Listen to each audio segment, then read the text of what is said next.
E se eu pensasse em desistir? Você já pensou em desistir? Eu já pensei em desistir. Então eu vou te contar o porquê que eu não desisti. E o ano era pandêmico.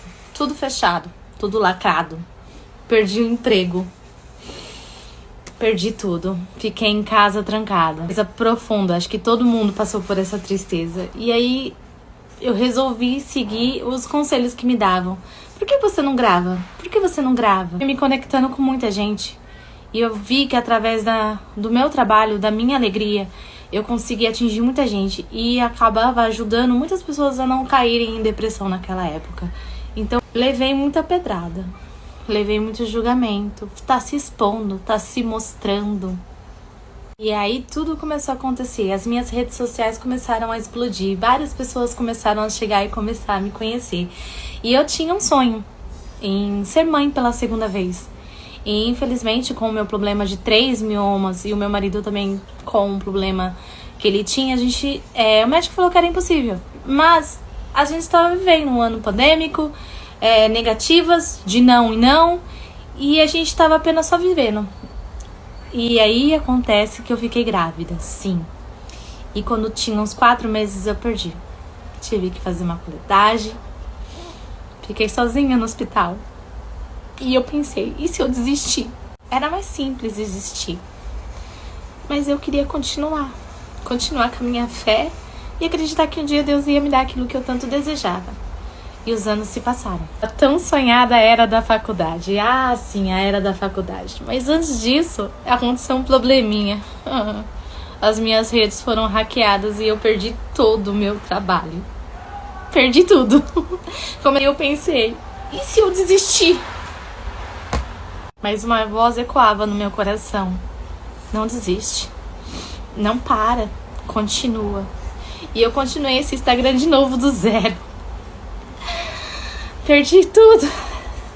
E aí foi quando a Gold abriu inscrição para influenciadoras. E eu falei, e se eu fazer inscrição? Mas eu perdi todo o meu trabalho, meu Instagram tá quase do zero. Mas eu já tinha um não como resposta. Então eu me inscrevi. E aí a minha gestora me chamou. Gente, eu levei uma meia hora ou mais pra acreditar que aquilo era real.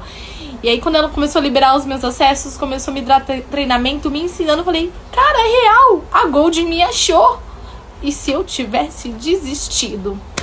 E o problema, vai começar a faculdade tão velha?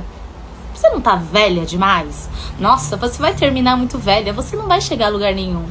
E hoje eu consegui um estágio de direito no lugar que era meu sonho. E se eu tivesse desistido, eu não estaria aqui falando com vocês. Aconteceu uma coisa no meio do 6º semestre. Eu fiquei grávida. Medo. Será que vai dar certo? E o médico me dizia todos os dias, por causa da diabetes gestacional, que o meu bebê podia morrer. Sim, ele me falava isso todas as consultas. Mas eu acreditava muito em Deus. Porque se der permitido, eu viver esse milagre de novo. E ele deu o começo, o meio e o fim. E eu acreditei em Deus. E se eu tivesse desistido? Hoje eu não teria abraçado o maior milagre da minha vida. Sim, 10 anos. E o meu milagre chegou. Hoje eu tenho 2 filhos, 2 lindos meninos da minha vida. E se eu tivesse desistido? Parou pra pensar? Que se você desistir, você vai deixar de viver o extraordinário? São sonhos. Sonhos que um dia eu pensei em desistir. E na próxima porta tá a sua vitória. Então não desiste não. Eu sei que é difícil. É difícil. A tristeza às vezes bate lá no fundo da alma. Mas não vale a pena desistir. Você vai deixar de viver algo incrível. Vai por mim. Tchau.